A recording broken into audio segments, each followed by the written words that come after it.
So what's up? Today I'm going to be giving you 10 tips to be a better Madden player, win more games, and just all around just be a lot harder to beat. I'm going to give you 5 offensive tips, 5 defensive tips, so we'll get straight into the offensive tips. Number 1, your coach adjustments. You click the right stick to get to this screen. Your coach adjustments. I don't really mess with any of this, but I always turn auto pass protection to base. That's the biggest thing, easiest thing you can do just to be better already. It's going to give you more time to pass, and your offensive lineman won't just dumb out and block nobody with base. It'll just be normal blocking. When this is off, the CPU will set it to slide left, slide right, just really random and for no particular reason, and it just messes up your blocking. So set this to base. This one, I always like to do conservative. I don't know if it really does anything, but in my opinion, I feel safer running with this on conservative. Number 2, the use of your running back out of the backfield in the passing game, or just always having your running back on a route. You should really almost be sending 5 out every play. I hate when, I love playing people that don't send 5 out because it's so much easier. You only have to guard 4 routes. It makes it just a lot easier. Unless they're sending 7, unless they're sending 7, I don't think you should ever block your running back. Even if they're sending 6, I think you can still send your running back out and just make a hot read. And I think that's the best way to play offense. I don't think blocking your running back is ever a good option. So I'm going to show you my 3 favorite routes to run with my running back. So we're going to do the running back streak right here. You can see it's right there. The running back streak does a great job at getting kind of in between all the zones and finding a real soft spot you can hit, or it does a great job if there's no zones it has to get in between. Users will more than likely run back to this route. If they don't, you can just throw it right like that. All right, inaccurate, but you kind of see where you can just kind of throw it up the seam. So the hook curl jumps over there, so I have that behind. When you use those running back streaks, always have something going over the middle. So I could make this a crosser. I could put Ray McCall on a crosser. And when it's man, that's probably, the streak probably won't be open. But against zone, it does a great job of kind of finding that open spot for your other read. Kind of throw that like 8. My next favorite route is going to be the running back route, where you can put him on a tight end. You can put him on tight end hot routes. The only way you can do this though is, let me move my face cam. The only way you can do this though, I could do this on all 3 of these plays because the running back motions to a wide receiver. So I couldn't run this I could do all 3 of these plays as well. I couldn't do it at a PA snag or escape because the running back doesn't auto motion out. And how you're going to do it, before your running back gets set, you can audible him to any sort of tight end hot route. My favorite is the short corner route, so I'll show you the short corner route. I'm going to motion dig under. So as he gets, so see how he's set right here? If I open this, it's just Texas corner wheel. It's the normal running back routes.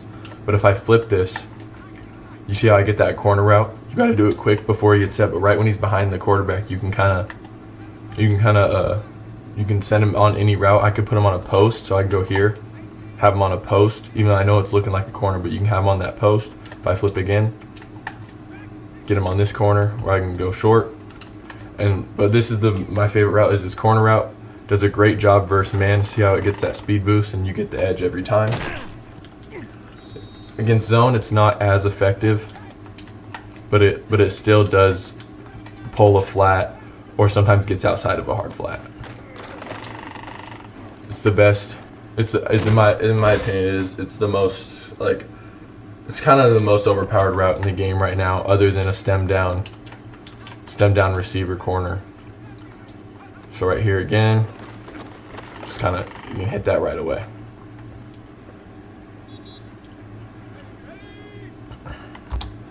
My next route from the running back that I really like, similar to the streak, but it's just going to be a wheel this time. Wheel route does a good job against getting more outside in the streak. I personally like the streak better, but I still do use the wheel. Wheel route's not, in my opinion, as good. I know some people will say the other way, but I've always liked streaks better from a running back. I get scared throwing these wheels because they break so far outside, but they are very, very good. My next tip is going to be practicing pocket presence. Your pocket presence is the most important thing in the game. You don't want to be scooting back in the pocket, because when you scoot back in the pocket, it's going to be inaccurate every time. You want to be stepping up, stepping through, so you can throw the ball, because you're not always just going to roll out every time. And I'll show you how I like to practice it right here. I just get into a 5 wide, and then I just get into any 4 down lineman set, and I'm just trying to maneuver the pocket while still looking up the field. But I'm obviously still going to look at the pocket a little bit, but I'm still going to be looking up the field, trying to see what reads I have. So right here, I'm just stepping through, just kind of trying to stay alive for as long as possible, just while still reading up the field. So right here, got shedded right away, nothing I could really do. Never want to click RT when you're moving in the pocket, only when you roll out. So right here, I could step across, step through. Just really want to be able to, you should always be looking to step up in Madden, because when you step back like this, if I just keep scooting back and I throw a ball, it's going to be inaccurate every time just because you're so far back. So I'd say you go 5 minutes of just no throwing, just kind of stepping up, stepping through, just trying to see what you got open down the field. Just get to any 5 wide formation, then on defense choose a 4 down lineman set, and just try to see how long you can stay alive for. My next tip, use for your clear out routes however you might want to run them. In old Maddens, it would just be like, if I wanted to run a crosser here, if I wanted to run a crosser, I have to streak Darnell Mooney, and that works, yeah. But now with the new slot fade, you should be using a slot fade every single time for a clear out. It just makes everything so much smoother. They run faster. They pull in against cover 4. They pull the inside quarter and outside quarter. They pull deep halves. They pull outside thirds. They're just the best clearing. They're just the best clearing route in the game. So almost every single one, whatever play you run, you should have a slot fade almost on your field against zone almost every play. I think they're the second best route in the game from a receiver. Even on this route over here, I run this with Ray or McLeod just to clear out. It's man, so it doesn't really matter, but clear out Kyle Pitts' corner route. You always want to have a clear out route against zone. If you don't have a clear out route, it's super easy to guard, because the thirds will just guard it or whatever it is. That clears it out perfectly. And it's wide open. So no matter what, you always want to use slot fades. Another thing, if they're in cover 2, you can get a slot fade up the sideline, or Kyle Pitts up the middle. So slot fades do a really good job of attacking zone, because they really pull a lot of zones towards. They cause a lot of movement for the safeties, which is what you want, because then you can match right here. Then you can wherever they move to, you can throw to the open spot. My next tip, like I said, slot fades were the second best route in the game in my opinion. The best route in the game is going to be these short corner routes, like on flood H post on the outside receiver. You that short corner route, and what you want to do with them, stem it down all the way. These are the best routes in the game. If we stem this down all the way, it's going to get a speed boost. It's going to get open against it's going to get open against every coverage. It's going to get outside of zones. It's going to beat match like it did right there. Just can't make a throw. But stemming these down is the best route by far. There hasn't been a route really more broken than this since the stem glitch last year. But these aren't really a stem glitch. These are more here to stay. You can throw on any single coverage. They did try to patch them, so sometimes they'll get a really big speed boost, sometimes they won't.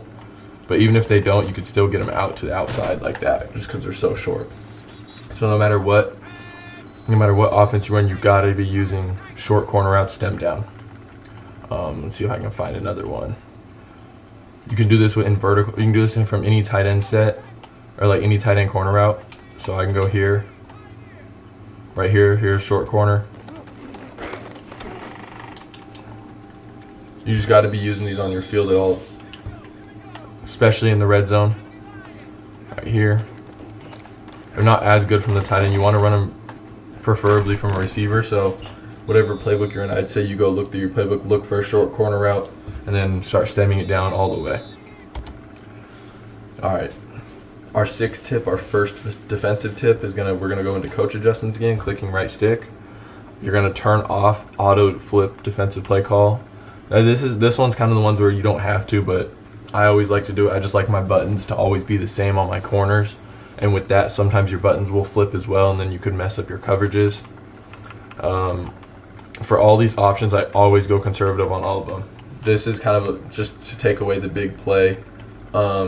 Just take away the big play, so this will always focus on the quarterback, and that's kind of what you want. The big thing on these for pitch plays, you're going to want to run out to the running back on them because it will take away the quarterback. This is the biggest one. You want your safety depth close and your safety width pinch. Why you need to do this? Having them close, it takes away the quick little passes people want to throw. If you're running match, they match better because they're going to match faster. It just makes defense a lot easier. If you blitz and you have your safeties put on close, they can't just chuck something right away when you're trying to blitz it and make them hold the ball a second longer. The pinch is more for like cover 4, cover 2.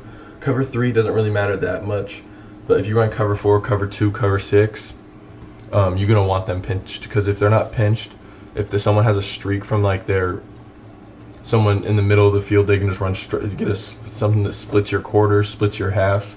So you always want to pinch, especially in cover 4, because when you pinch in cover 4, they can't throw it up that seam and split you for a big gain.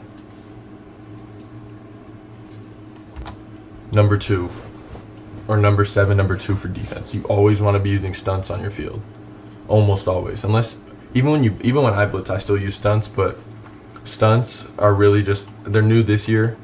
How you're gonna do them is you're gonna hold. So if I wanted to run Sam Will blitz, I'd hold A, and then I could just scroll through the menu and choose which one, and then I just let go on the one I want. I'll call my play. There's a lot of stunts you can run here. The only 2 that I really ever run are left Tom 2-man. You can run right Tom 2-man as well. I always run left Tom 2-man and Texas 4-man. These 2 I feel like are the best stunts in the game. They were the best stunts in college football.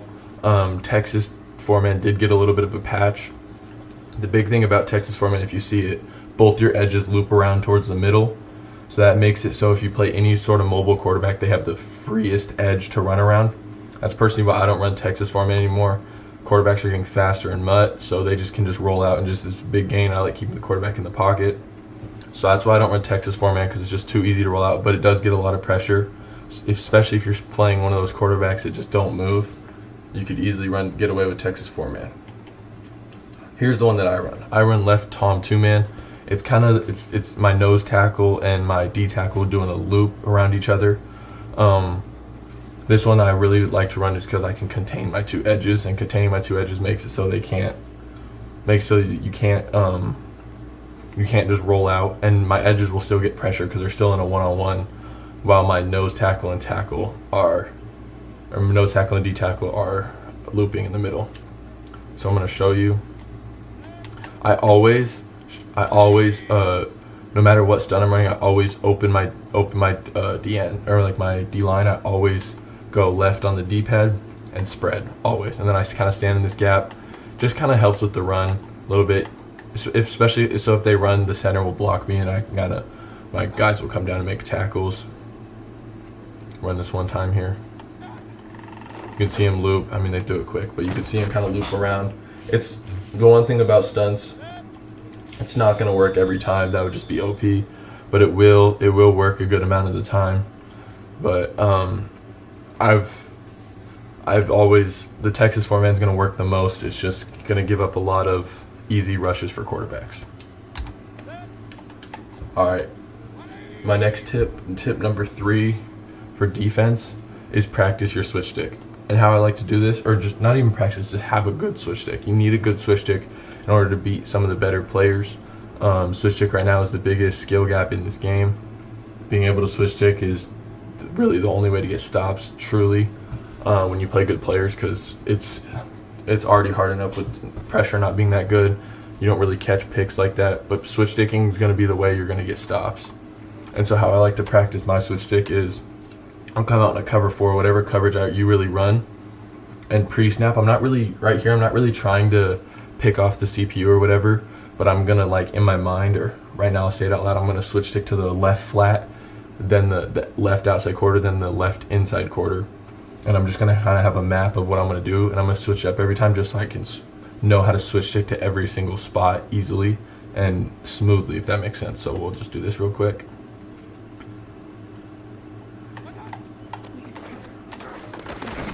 Just kind of switch stick around. Just don't just switch stick randomly though. Kind of think to yourself where you want to go. So right now I'm gonna go to, this is kind of one of the tough ones. I'm gonna go to left flat, back to my user, to right flat. I will say it's the hardest to switch around to the flats. Deep zones are pretty easy to get to because you just flick up and a little bit towards the angle, but the flat zones are what ones I think you should practice the most.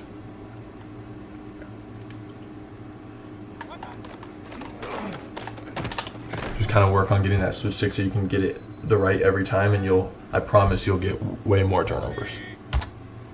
Alright, next, two best coverage shells. Cover 6 and cover 9. They're really the same thing kind of, but these are the two best coverage shells in Madden for sure. Whether you're matching, whether you're just running them with hard flats or cloud flats, these are the best by far. Cover 6, just it takes away the middle, it takes away the sidelines, especially with the switch stick. You can always switch stick to the deep half. Biggest thing for cover 6 though, don't run match every play and don't run just cloud flats every play.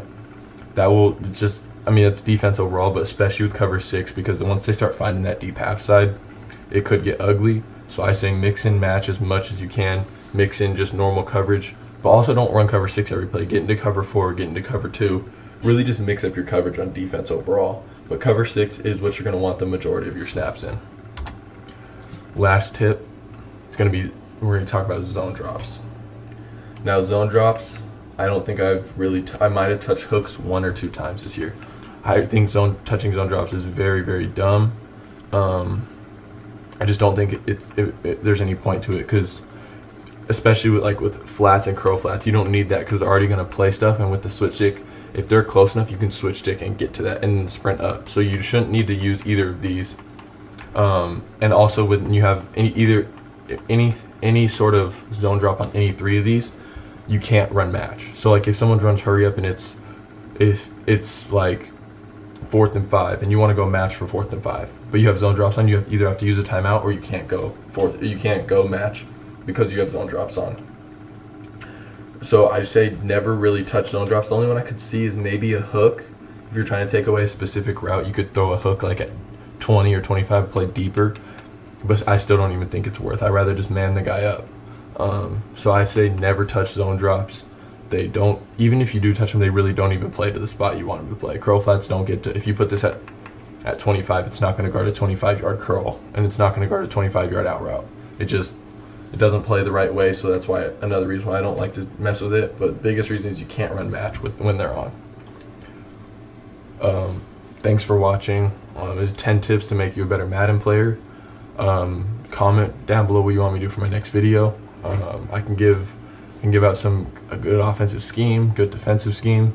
Let me know.